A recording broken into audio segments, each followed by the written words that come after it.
Hello and aloha to everyone on the planet, to all the Baha'is, non-Baha'is. You're all the same to me. I don't see any difference between you. Relatively everyone is Baha'i. Today is 21st of November 2011, time 11:38. I have basically three more topics to cover in the relationship of man to others. I've discussed already 4 levels of it. Now we're going to discuss the World Order of Baha'u'llah, which includes the Baha'i Government, and that comes at a local level, which is our relationship to the city where we live in, or the province or estates, and nation, our country that we live in it. And of course at the last level, the 7th level, is the relationship to the planet. Tonight I'm going to be covering a little bit of this contemplations of my thoughts on the aspect of the World Order of Baha'u'llah, a form of the Baha'i Government, at a local level.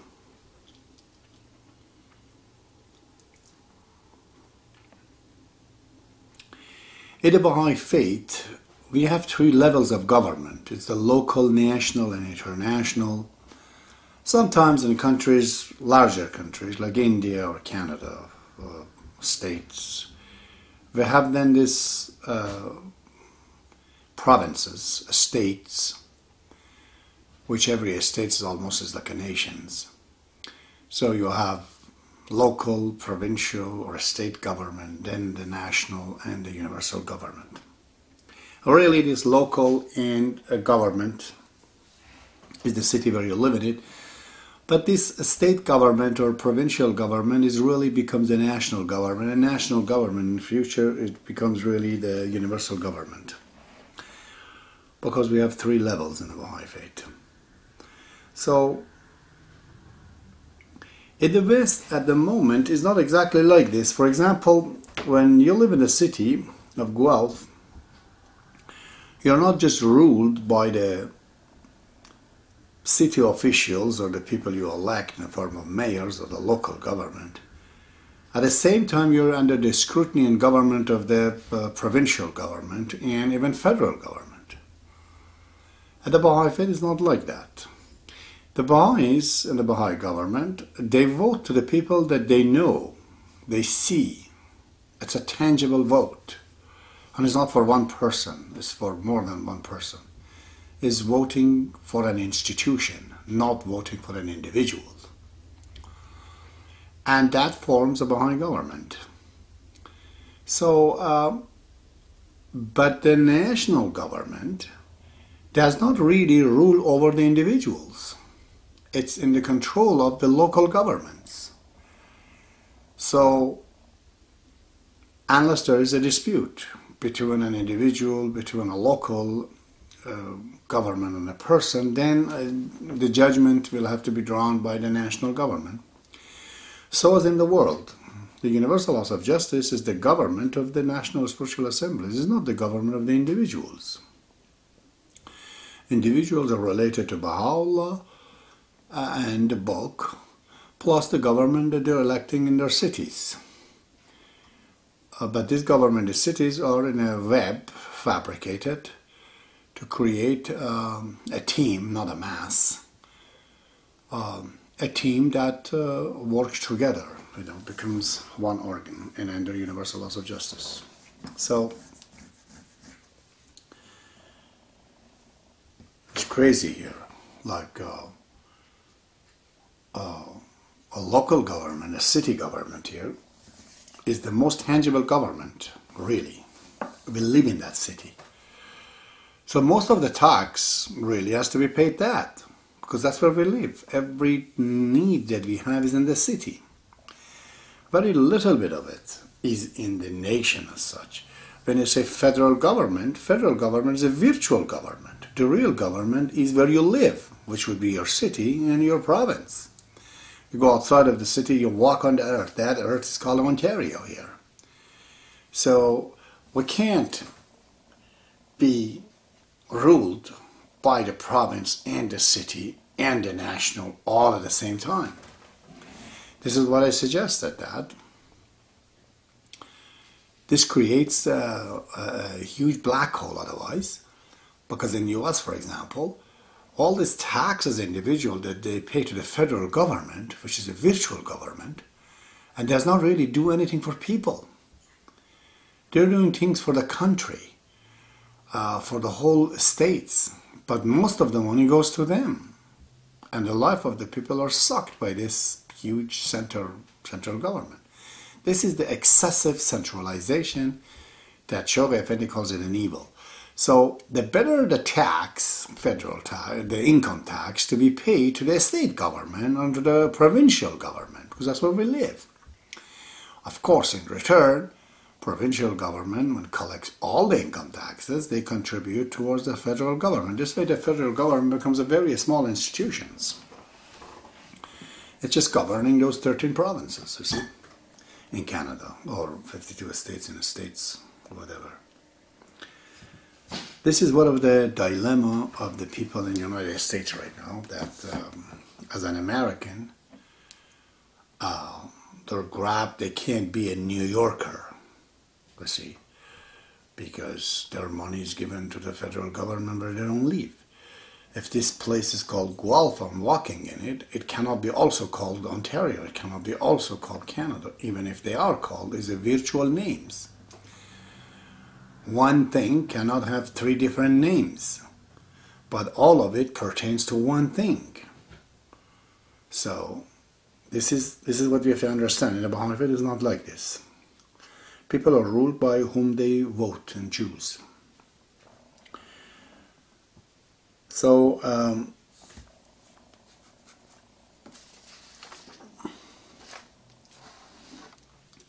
in the light of this issue, a lot of people are asking me that, so what's going to happen in the future? Is this local spiritual assembly, when it becomes local house of justice, or essentially the Baha'i administration, Baha'i institution, whatever you guys call it, World Order of Baha'u'llah, is that the only government that we would have in future?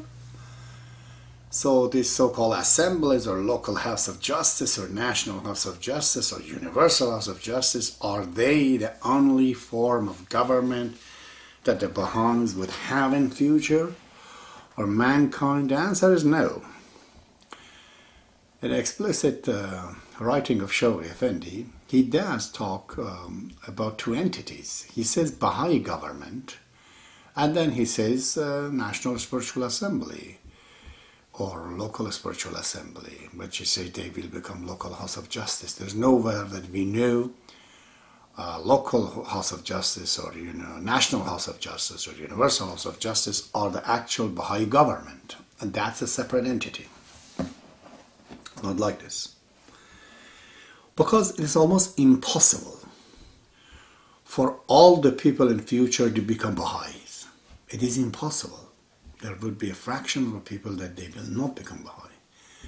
Similarly, it is impossible for majority of the people in the world do not become Baha'i. God willing, most of the people in a city, in a country, in the planet, in future, I hope not too far in the future, majority of them will become Baha'is. But there are a lot of minorities that are not Baha'is. So what do we do with that? So, in my understanding, Baha'i faith will have to engulf the world, because it's a logical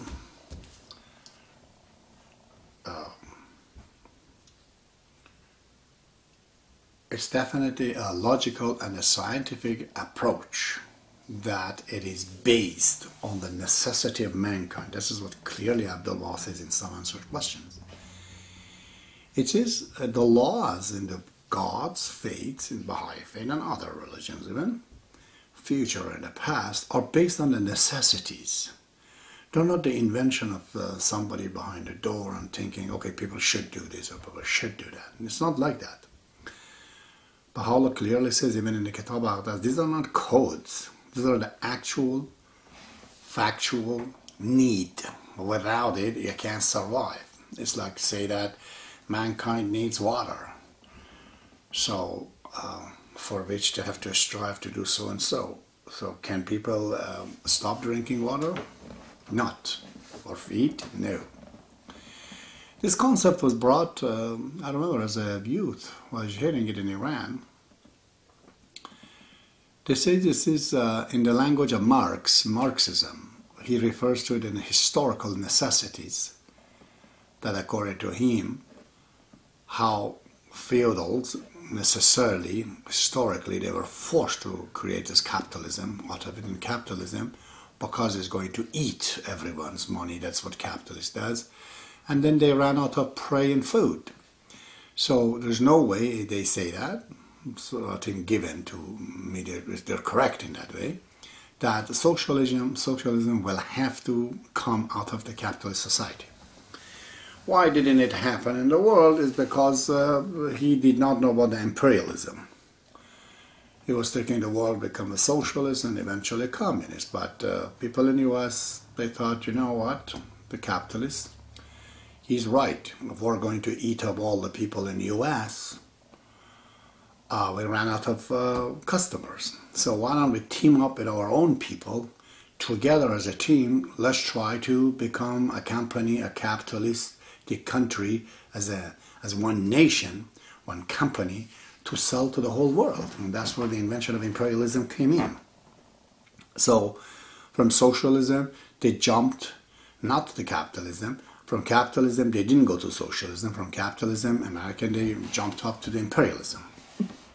But will it eventually work? No, because there's one planet, and imperialism will come down to its knee, and then finally there's no solution for the economy except a socialistic society or some kind of versions of it. As capitalism as it is, it can't go on because there won't be enough customers to fool. So Baha'i faith is like that. It's based on a natural necessity. There's no way that we are going to be denying it. Now, if you deny Baha'i faith, you're going to have to invent something like it. And people would not do this when they see somebody else already have thought about these things, you know. They will not go through this. Because we do need spiritual values as a part of our life. I've spoken in this series a lot about that. So in that light, if the majority of the people, based on the historical necessities, they become obliged to understand Baha'i faith in order to survive in such city, in such country, then the Baha'i government is an absolute matter of the fact. Now, majority of the people in a city or in a country are Baha'is, then the Baha'i government will come into effect. In that situation, the National Spiritual Assembly, as such as we know, it will turn into National House of Justice or Local House of Justice, let's say for now. We're talking about local. At that estate, there is local House of Justice and local House of Guardianship.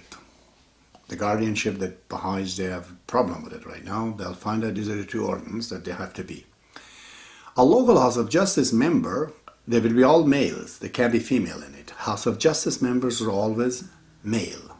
When it's assembly, it can be male and female. But when it becomes House of Justice, when that means majority of the people are a city order, it is bound to be a House of Justice and the members have to be male. In that case, female would have to have a role, and that is where the local House of Guardianship, with the membership of female, comes into power, an organ of spiritual values. Now, in this society, Baha'is, they elect their own local House of Justice and a local House of Guardianship, but they also vote for their governments. When they vote for the Baha'i government, it could be many forms. It's not written what type of a form. It could be a Western type, it could be all kind of type, it could be the kingdom. But there will be democracy in it as an element of it. So when they elect their government, the members of that government may be from the non-Baha'is. Certainly the non-Baha'is will participate in formation of such government. Although the majorities are the Baha'is, this Baha'i government is not under the influence of the local House of Justice and the local House of Guardianship. Politics and religion are separate in the Baha'i faith. These two organs, they cannot interfere with each other. The local House of Justice cannot say anything about the government in a city and a local government. They have nothing to say. They have their own jurisdiction and areas.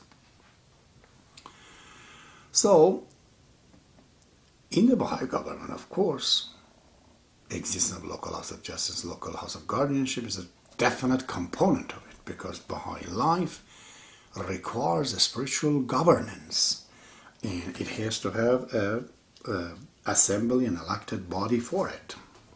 Okay? So let me go back to my note now. I've written, in such society, let's say at the local level, even there's no politics, because politics is the knowledge and a partial truth, a partial understanding of a group that wants to impose under democracy itself over the others. That is politics, in which it thinks a limited way to protect the people of this city, and it may run against the other city's benefit. In the Baha'i faith, it cannot be done like that, because the world is one government at that point. All the nations, all the cities, the whole thing is lot of one big, massive, organic being. As Aldous Huxley says, it's a team. It's not a mass. You see, this is why China is winning, because it's a team. Democracy created in the West a mass. You can't organize it. The Baha'i government is very well organized, but it's a very natural organization. It's not a political one. One country is not having policies that will run against other countries. That's what politics is. Why the Baha'is, they don't talk about politics. They don't want to get into politics, because if you get into the politics of Canada, you have to be merely thinking about the Canadian goods. Never mind Americans. And if it's necessary, you would go against their against the Americans' interest. So not only it's limited, it also may be against other countries. If it's not against America and Canada, it definitely is against other countries. So this type of thinking will die. Right now the politics in the cities in a province cannot be against the other cities, although there are in some areas. Or provinces, they don't have constitution that run against each other because they're under a federation. In future, all the federations, all the nationals, all the countries are working under one world. Therefore, they cannot start to burn the jungles here thinking that it's okay. The universal government does not allow it, because it works as a team. In that society, there is no really politics as such then, you know. The main difference of the Baha'i government with the present Western, you know, very advanced government, is that there is a spiritual organs in it, spiritual entity, which is the local House of Justice. Okay? We have to also emphasize that since all the people are not going to be Baha'is, such as Muslims and Christians, Buddhists and whatnot, they would have their own spiritual organs as well. What are very much fighting with it right now in the society as Sharia law in Canada. In the Baha'i government, actually, they think those things can exist. Because Muslims, per se, the Baha'i government, where a majority of them in the city are, they would not go to the city court first. First, they use their Sharia law. They try to solve the problem within themselves. Because there's tons of spiritual matters we have which are lacking right now and organs for it. So we all go to the court for any issue. For example, the issues and fight between parents and children, marriages, divorces. These are very much spiritual issues that has to be dealt within the local House of Justice and local House of Guardianships. First, anyways, these spiritual organs, they come in to help in trying to solve the problem for the people.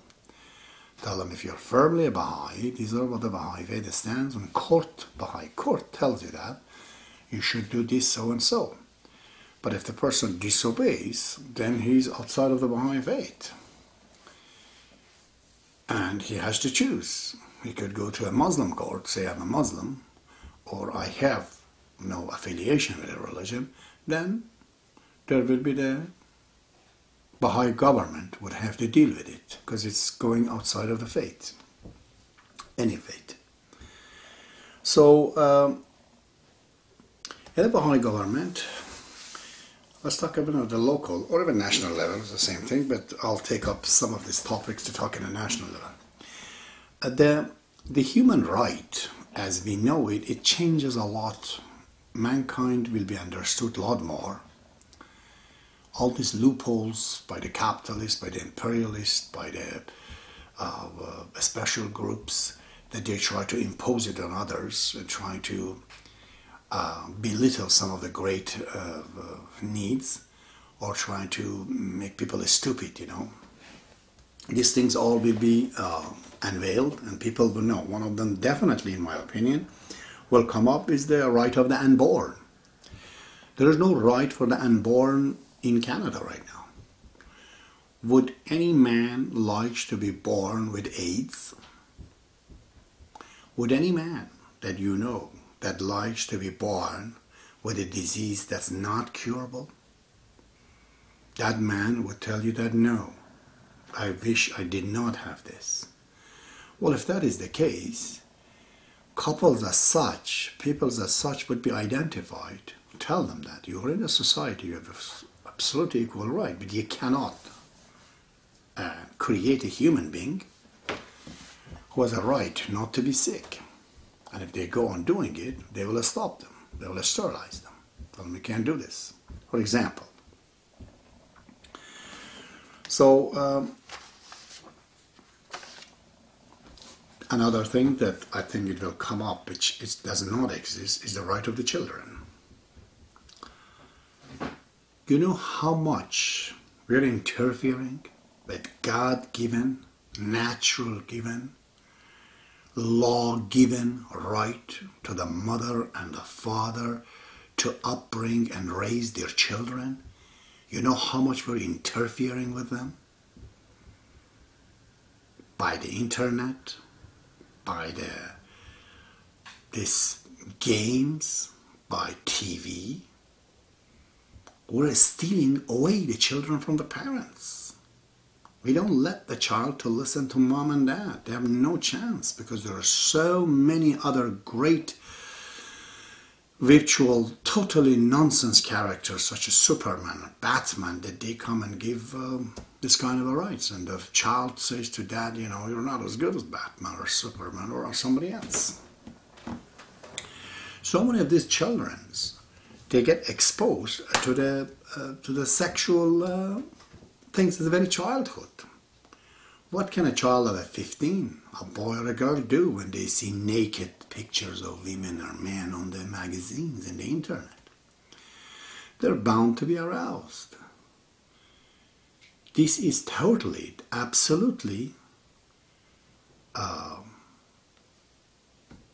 perversions, because we're taking the right of these kids away from them, not letting them. What under the right, so-called, we have, just like Matrix, we're planting things in their heads, like nicotine, which is actually physical. It's implanted in the head of the people. The nicotine comes and says that, I want cigarette, and you would have to go. You know, people should have a choice to a cigarette. People should have a choice to be bad. But as a child under age 15, which is the age in the Baha'i faith, age of maturity, cannot be exposed to the things that will just sway him away from the reality, from the truth. You're misrepresenting the fact to a child of 10 years and 15 years now. This will be known and they will be definitely stopped. It will be totally illegal to train or teach a child things that is harmful to him. It's too early. So it's not all that in the West they say that, hey, child molestations, because you touch the child. But you're touching the head and the soul of this child every day through the TV, every day through the internet, through the sex, through the crime. This is molestations. But it hasn't been extended to that fact yet. They will get you in the future. It's not like that right now. You're not going to make money by trying to ill-defining the truth. You'll know that. This kind of business, from drinking, even selling heroin, I believe in future, or crack and cocaine, might become all free. But it has a certain areas in the town, in the city, only adults that are aware of it. And society totally, the way it's grown, the whole society, and advertisement and everything is made to attack these things and bring up the truth of it up. What these things means and what they do. Therefore, they're not going to inculcate peoples. They will be somewhere else. They can come back to do these things. So in the Baha'i government, even at the local level, let's say right now, essentially you could say that the problems are not two-dimensional, economical and social. There is a spiritual dimension to the matter that will be completely bloomed and people, they know it. For example, police in such government is not like this police right now as we have in the most advanced countries such as Canada, Australia, and US, I don't know, some other country. They are the agencies of the insurance company. All their job is 90% to give people tickets, which I spoke already. It's totally irrelevant to a certain car and to the certain driver and with their background to be treated in the same way. Over speeding, especially when there are absolute reasons for it. Certain people at a speed of 50 might be dangerous to him. Another guy could go on 120 and there's no danger, based on their skills, based on the history, and based on the necessity of the time that they have to do it. But right now, we're just going there and giving tickets to people, making the insurance company to come and suck the money out of the life of the people. That's all they're doing. That's all what the police does. Essentially, this kind of a policing will completely be vanished. The police will be a proven individual that he loves people and association and talking to people and solving the problem. He's a social worker, he's a psychologist. When he goes to the disputes, he tries to solve the problem and always is successful. He's a very highly skilled individual that is not becoming an arrogant, crazy individual under uniform. Uniform as such will die. It will be just a little tag over the thing, because a different uniform and a hat in a military way, it's an imposing things. Those things will go away. Police is simply a man who with a little tag over his things. So it's not a that will die and will go away changes, you know. Will come to the service of the people. Environment. Environment becomes preservation of environment and understanding the environment. I'm talking physical environment. Becomes a part of the Baha'i faith. Shaykh Effendi allows. He says every modern understanding of the truth can become embedded within the faith of God. It will become totally forbidden to destroy aluminum or steel or anything that earth cannot reproduce. Destruction of a bird that cannot come back and animals. Anything that cannot come back is not renewable. It will become definitely, first of all, spiritually forbidden, socially, high, very big fine over it. if somebody destroys a can of aluminum. I could use it, it says number, he has to bring it back again. And to reuse it. He cannot destroy the matter, the elements that earth cannot make it back. Nothing. But even gold, it could be used for jewelries right now, but if they found out that they need certain instruments to make that it comes more useful, it will be stopped. Gold to become jewelries that people are making out of it. It will have a different use. Environment becomes a very big issue in the future. As I said, it becomes a part of the religion. I've written a few things, you know. For example, housing. I believe the housing, man is not much difference physically appearance from the other animals. If all the animals in the earth, they do not have houses like us, we couldn't have the houses like what we have right now. I'm totally against all these angles. Any angles in the house, it becomes stressful. In future, designs will change. The house becomes more like a nest. It's contour of the house, the floor, the ceiling. It's like cave-like. That's where man can suit to live. It will have all the amenity in it, you know. It will have a heating system and everything else, but its appearance becomes very different. It becomes a part of the nature. I hate these houses that they make that impose itself over the road, over the streets.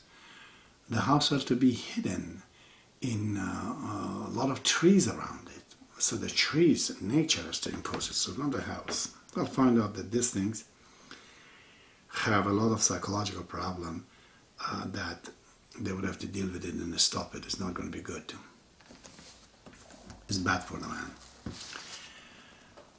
I've written another point here is about cars. These cars that we have and this means of communication. Anything personal as such will completely vanish because the atmospheres and the air in the earth becomes so sensitive that there is absolutely no pollution of any sort is allowed. So if such minimum can be done and has to be done, it will be all buses or the trains in the cities, outside of the cities. It becomes a part of the life. Just like there's plumbing right now or there's electrical wiring everywhere in the city. The whole country is wired and connected by these cars, but they're all, none of them are, personal.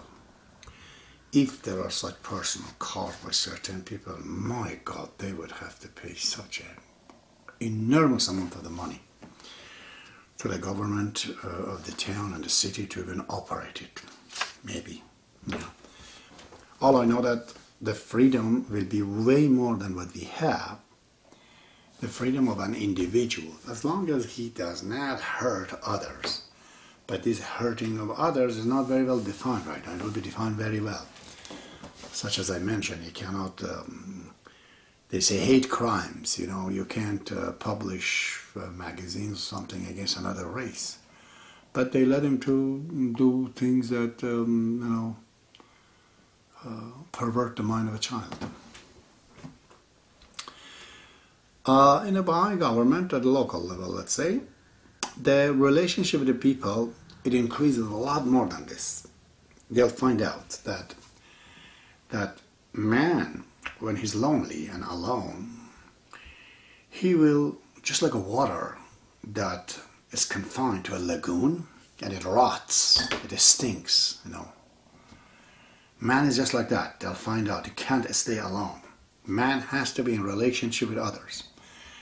So TVs, internet, a lot of things, anything that's contributing to that in such way will be a stop. TV might be reduced only to 2 hours a day for a certain time that you could be with yourself. Why? Because they want to increase the relationship between the people. People understand that when they're with each other and they're talking, they're learning, then they're not shy. Gradually, a lot of stress, a lot of psychological problem that otherwise individually will develop in a person, in the loneliness, it will be vanished away. because there's a lot of people that you can talk to. So society will, sway that way to increase the relationship between the people and stop this loneliness at life. Doctors and the health and whatnot will take a huge leap towards their prevention measures. You cannot sell bad food, you cannot sell anything that is going to cause physical problem for people. People wouldn't want it. So a lot of prevention measures comes in fact, a lot of it. In future, sexual stimulations and sexual attractions in people will change in a way that people are more interested in each other's face and the mood and the behavior and attitude and the characters and the art and the talks and everything that you produce. So this inviting way of clothing that the bums of the ladies are shown everywhere in the West, and their legs and their arms and their breast, will completely go in a way that Mennonites are. So that people do not get attracted unnecessarily sexually to each other. Even Abdul-Baha says that the Baha'i women have to be, he uses the word hijab, which is complete cover up, that is not inviting. Because the moment you're dressing to stimulate the sexual function in another person, you are stepping outside of your jurisdictions. Right now we think man is physical. If you touch my hand, is an assault. But if you do something in front of me, it's okay, you're free. But the thing that you're doing in front of me, it might affect me 100 times more than your touch. You use a remote control and you could move me around. A lot of marriages just gets destroyed because of this way of dressing that's right now in the West. And I'm not pointing towards too much about the women, so is the man. This sexual impositions, imposing yourself, inviting others, it will die away. Becomes like Old West. Oh, I love those movies and those films, and every time I see Mennonites, I like it. Because there's nothing attractive as far as the sex concern here. You have to be attracted to this woman on her face and her attitude and her behavior. Then that is more of love. You're in love than you're in, something else. Well, time is 12:16. I don't know how much I talk. The topic, of course, is you only know it. I'm just trying to scratch the surface, break the ice. It's huge, it's big. And I just brought some ideas towards the subject and for you. But you can think the rest of it. What are the things? What is a human right? Those are the things that will have to be understood. What is a human first and what are its rights? And society based on that will have to be organized and formed. So I'm going to stop talking because I have 2 other levels to speak to, and then I'm finished with this series.